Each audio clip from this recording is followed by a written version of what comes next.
to Kumasi and we are hitting the phone lines and to Kumasi straight away and we're having a chat with my very good brother and of course I call him the sports messiah because he is a savior of analysis, sports analysis in the whole. My brother, how you doing? And welcome to the show in Accra on Star FM. My brother, I'm doing very well. What about you guys? We are doing awesome here, my brother. Michael Akomeah Jemfi is my man on the show now. Akomeah, let's get into the chat straight away. You were at the Community Sports Stadium this afternoon to watch Mediama draw with Yanga in the CAF Champions League. The 1-1 scoreline, was that a fair reflection of the game we watched in Kumasi? Okay. A very good evening to your listeners and your viewers on Facebook. Today presented to us match day 3 of the CAF Champions League group stage matches where Mediama sat at the Babara Sports Stadium to play Yanga, which is Young Africans from Tanzania. Interestingly, looking at the atmosphere that we actually saw at the stadium in the first place, I felt there has been a little bit of an improvement upon having spectators to come and watch Mediama, a club that is not based in Kumasi, a club that has not even played its home games in Babaya before, but due to CAF instructions, they are playing their CAF Champions League at the Babaya Sports Stadium. Interestingly, we had some few numbers which definitely I would term it as encouraging. From the number of supporters we saw at the stadium, 10 cities, 20 cities, 100 cities. We definitely understand that people are going to come in and enjoy the game and come and watch it. So I feel the atmosphere was quite good for Mediama today. Now, on the scale of results, has it been a reflective stuff on what we saw during the game? Definitely, I feel that was a fair result for both sides in context. The context that I'm trying to explain is how Mediama approached the game and how younger or young Africans also try to counter against the kind of structure and system that Mediama actually came with Coach Ivan Sadete. I feel having to start the game with Abdullah Nuruddin, you have Musa at the back like Kamadini, Kojamo Akunu at the right back, Jean Vitalo Reza gives you some level of experience, the first Mate, you have Kujo in that particular midfield role. Coming out front with the likes of Suwa who came back into the setup after making their first game. So you definitely feel that Mediama have enough spine or enough quality to help younger as they did to CS Bellingham in their first game. But I think one thing that is very evident in this particular Mediama setup is how they concede and how they lose concentration whenever they are not in position or off the ball. And you look at the structure that they actually try to use in getting the ball back after they lose it, is somehow so much open to a certain extent that they are easily being dribbled through and they are easily being created chances against, which is a huge problem. I've watched Yanga for a while now, but I think Zuzwa Piedo, who came from Asec Mimosa, he played for Asec till 17th May 2023, where he left the club to join Young Africans, has been one particular key player for their setup. He scored actually the goal for them against Al Ahly, which they drew by 1-1.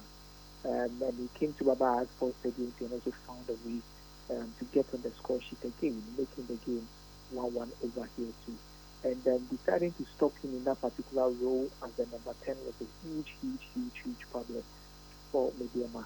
Looking back at the goal, you definitely understand that was a poor defended instinct by Mediama centre backs or even the full backs or any of the defensive midfielders who needed to track or even press Zizwa from even shooting from that particular range and finding the back of the net. Younger controlled the game, so we're moving to a 4-5-1 formation in the middle of the park, trying to create enough problems for Mediama, who switched to a 3-back system in the second half when Nuruddin Abdullahi had an injury and had to be taken out. Going back to the 3-back allowed Jean Vitalo Reza to have a level of control in the middle of the park. But I think ball retention and ball control at that stage and composure is very important. And I feel Jean Vitalo Reza had some of these things on the lower reach playing against Yanga this evening. And it could not really work well for Mediama to create enough in the second half. And I think Jonathan Soa is one particular name I don't think Kumasi supporters will have to really hear or even chant for whenever Mediama plays a game in Ababa or in a game. People really understood that there's a level of pompous nature that has actually come around Jonathan. So are talking so much within the game and doing less, complaining a lot and doing less within this particular game. From his hold-up play to take on, to link up, and to making sure that he creates space for himself was very poor at the end of the day, and he was blaming others for it. So these are huge issues that went on within Mediama's camp, which I felt that was not good enough. Yanga came in prepared. They were defensively well structured. 1v1 situations, they had their men on ground to defend so well, and at the same time, they were so much energetic going into the latter stages of the game, not to allow Mediama to get a ball to an again. Okay, great one for you.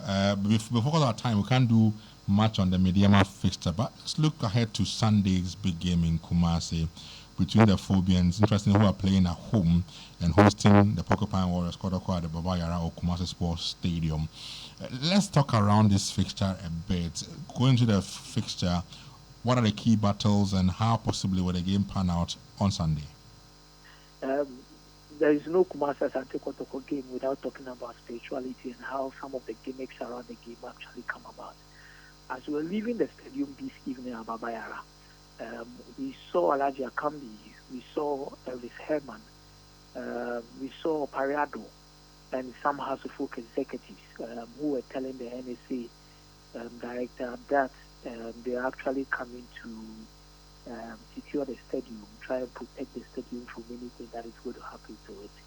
And whilst they were doing that, we saw the likes of Nida, coach, and some commercial supporters, executives also around, also trying to say that they are not going to allow House of Folk to take care of the stadium. They came to meet them, and they don't play their home teams there. And even their venue is supposed to be Cape Coast, Baba has sponsored it. So that is one particular kind of gimmicks that have actually started around the Kumasi Asante Kotoko and Accra House of Folk stuff. By going onto the pitch, deciding who is going to be who is going to fight who is going to battle who, I think key battles will definitely have to come within these particular three players from each team, as we know. For Kumasi Asante Kotoko, you talk about Nuruddin Yusuf at the back line, you talk about Richmond Lamptey, and you talk about Steven Mukwala, these three players. At House of Folk, you talk about how Michael Ampedu has been solid for them. You talk about Uvu Bled, and you talk about Salifu Ibrahim in this particular setup. Now, Lamptey keeps Kotoko taking in their first phase of build-up and in their second phase when they are trying to create enough. And I think Mo Sharif playing as the number 6, being a destroyer, gives a lot of room for Lamptey to control the tempo of the game and dictate the pace of the game from that particular aspect. The level of intelligence he has carried with him within the last few days in finding Mukwala through spaces has been extravagant. And personally, I feel he has made a name for himself under the new system of Kumasi Asante Kotoko, where they will play to the 3-back system. And you talk about Yusuf Nuruddin, who has actually been top when it comes to managing expectations, playing as a centre-back, right centre-back in a 3-back system. Aggressive enough, very bullish, and definitely if you're not careful enough, he's going to bully you. So you look at how House of Folk will find their way around him, how House of Folk will be able to contain and mark Lamptey out of the game. And another one, how to make sure that Mukwala doesn't get into a lot of spaces. He's in the form of his life. He has gotten a personal training regime, which coaches have actually sent to him. And he goes to Akomeah to work on him specifically in terms of running into channels and trying to even create chances for himself as a striker. And the confidence has really grown over the past weeks, and he has been a talisman. House of Folk will need to find a way to make sure that he close those spaces and mark him 1v1 so that he doesn't get into those particular lanes and get in a shot and score. These three key players are going to be a huge battle for House of Folk. On the other hand side, I look at the quality of Michael Ampedu going through the right back side. Kumasi Asante Kotoko's weakest link is at their left-hand side, where sometimes you feel it is being switched between Nuruddin and Justice Blay. When Justice Blay moves to the right centre-back and Nuruddin Yusuf comes to the left centre-back, the person who plays as the wing-back is Enoch Morrison. And Enoch Morrison is not a typical winger who could track back and try and fill in those particular spaces. That is why I feel Michael Ampedu could be a very tough kind of opponent for Kumasi Asante Kotoko without Nuruddin and the likes of Enoch Morrison could handle him. I've watched Kumasi Asante Kotoko games and most of the chances that have been created is from there. Against Nation Service, Nafi Sulemana did a wonderful job. Against the Chelsea, I saw Lord also operating over that particular way and getting enough chances from that particular area. So I think Ampadu will be a key player in this aspect. Then let Info, how he can keep Lamptey quiet. It is one thing I'm really looking forward to. That following everywhere, is it going to be that particular solution, or a zonal marking is going to be that particular solution? So how to folk decide to go with the 4-3-3? Are the two midfielders actually going to push up front, play as half number 8 or half number 10? This is what we are looking forward to. But I believe if Info is sitting deep right in front of his defenders, then one player he really needs to mark out is Lamptey. We understand how great Info, very aggressive he is.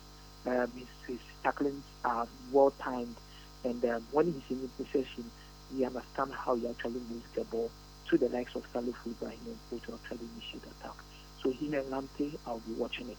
Then you look at Salif Ibrahim, the main creative force for Hearts of Oak. He's back in his mojo, dictating games for Hearts of Oak, creating enough chances and set pieces, which is one key aspect of the game where Kotoko have suffered this season in terms of set pieces. We've seen a lot of free kicks against Kotoko and how they've conceded. And we've seen how a lot of corner kicks have come in and Kotoko has fumbled. This is where you need Salif Ibrahim on those particular set pieces. So I believe House of Folk with Ampadu, Blade Info, and Salif could be a threat. Kotoko with Lamptey, Yusuf Norudi, and Mukwala could also be a threat. Absolutely fantastic analysis there from Michael Akomeah Gemfi of Sompa TV and FM in Kumasi. Thank you very much, my brother, for your time with us on Friday Night Football. Let me leave you because it's Friday and go have a wonderful time out there. It's Friday, everything can happen. It's allowed. Oh yes, I see that.